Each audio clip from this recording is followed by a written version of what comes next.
khusus di Baitul Maqdis untuk Maryam. Mihrab di sini dimaksudkan sebuah space khusus untuk beribadah. Tempatnya dibuat agak tinggi sehingga kalau ingin masuk ke dalam mihrabnya Maryam ini harus menaiki beberapa anak tangga. Jadi semacam tempat ibadah dan sekaligus menjadi tempat tinggalnya Maryam.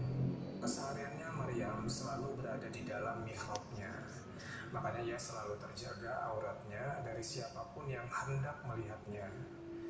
Maka tak satupun orang yang bisa berjumpa dengan Maryam saat itu kecuali Nabi Zakaria. Ya karena Nabi Zakaria lah yang diberikan amanah untuk merawat Maryam. Jadi setiap hari Nabi Zakaria mengantarkan makanan untuk Maryam di mihrabnya.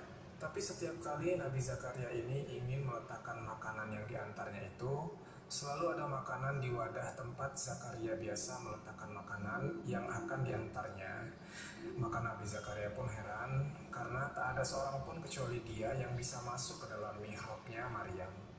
Lantas Zakaria pun bertanya kepada Maryam mengenai siapa orang yang meletakkan makanan ini selain Zakaria.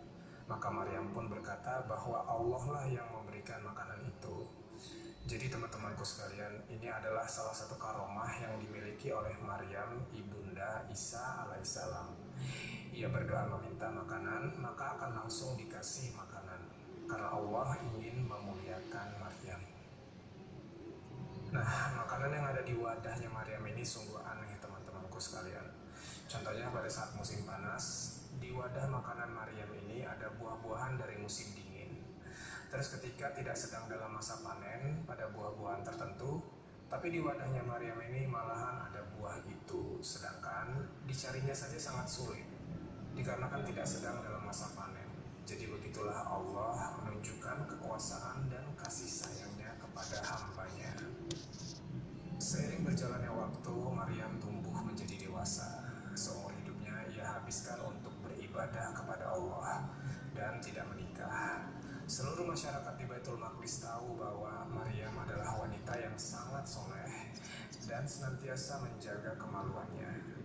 Hingga pada suatu hari, ketika Maryam sedang keluar dari kota Baitul Maqdis, hendak melakukan suatu ibadah, Allah mengirim malaikat Jibril dengan menjelma dalam bentuk laki-laki yang sangat tampan dengan maksud untuk menggoda Maryam di suatu tempat yang sangat sepi, yang bahkan bila Maryam melakukan perzinahan dengan laki-laki ini, maka tak ada seorang pun yang melihatnya. Namun karena kesolehan dan sifat takutnya kepada Allah, Maryam berkata kepada laki-laki ini, "Aku berlindung kepada Allah dari gangguanmu. Hendaknya kau bertakwa dan takutlah kepada Allah Subhanahu wa Ta'ala." Namun sesungguhnya laki-laki tampan itu adalah Jibril yang diutus oleh Allah.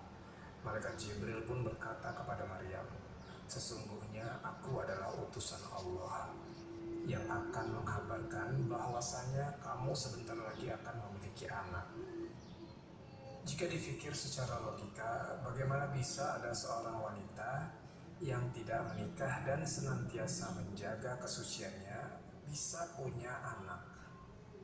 Namun apa saja bisa atas izin Allah Subhanahu wa Ta'ala.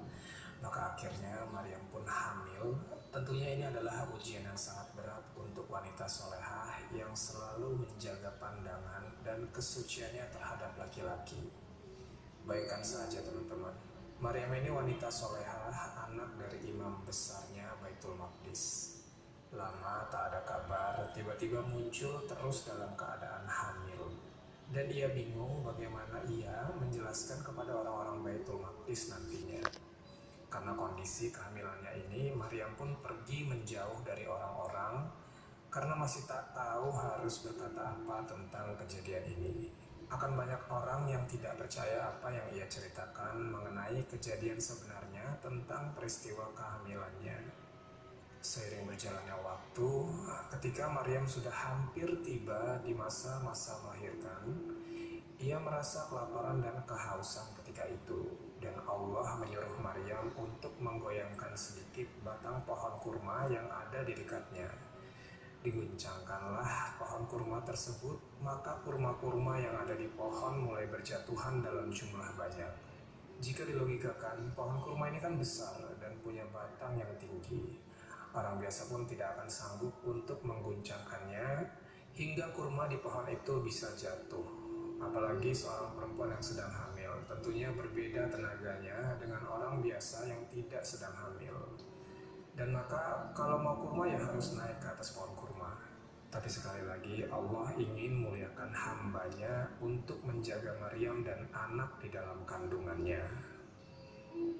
Maka pada suatu hari lahirlah anak yang dikandung Maryam, berjenis kelamin laki-laki tanpa menangis karena doa dari Hannah ibunya Maryam tadi. Akhirnya Allah menyuruh Maryam datang ke kaumnya. Maka Maryam pun pulang ke Baitul Maqdis sambil menggendong anaknya. Dan Allah perintahkan, jika ada seseorang yang bertanya kepadamu tentang anak ini, maka diamlah. Jadi di sepanjang jalan pulang ke Baitul Maqdis, Maryam ini dicerca dengan orang-orang yang tak sengaja bertemu dengannya. Wahai Maryam, ayahmu seorang imam besar dan ibundamu bukan seorang pezina. Mengapa engkau melakukan kemungkaran yang luar biasa? Maryam pun diam dan tidak menanggapi cercaan orang-orang itu. Ia pun terus berjalan menuju Baitul Maqdis.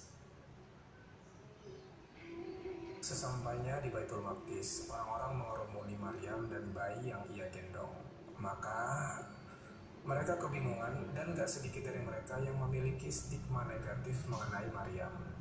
Ya gimana bisa seseorang wanita soleh yang tidak menikah menghilang beberapa bulan tiba-tiba ketika pulang sudah punya anak? Tentu saja orang-orang beranggapan di luar sana Maryam melakukan kemungkaran. Nah, di kejadian ini Maryam pun bingung. Ia tak tahu harus berkata apa. Bahwasanya jika ia berkata anak ini adalah pemberian dari Allah, maka tak satu pun dari mereka akan percaya. Disinilah Allah menunjukkan kekuasaannya. Tiba-tiba bayi yang berusia baru beberapa hari ini berbicara. Ia berkata, "Aku adalah hamba Allah. Ia telah memberikan kepadaku kitab Injil dan ia telah menjadikan aku seorang nabi. Ia telah menjadikan aku orang yang berbakti di mana saja aku berada. Dan ia mewajibkan aku sembahyang dan membayar zakat selama aku hidup. Dan ia menjadikan aku seseorang yang berbakti kepada ibuku. Dan ia tidak menjadikan aku orang yang sombong, serta keselamatan atasku pada hari aku dilahirkan, dan pada hari aku akan mati, dan pada hari aku akan dibangkitkan dalam keadaan hidup." Dan perkataan inilah yang membantah bahwasanya Nabi Isa bukan anak Tuhan, apalagi yang mengangkatnya sebagai Tuhan. Nabi Isa adalah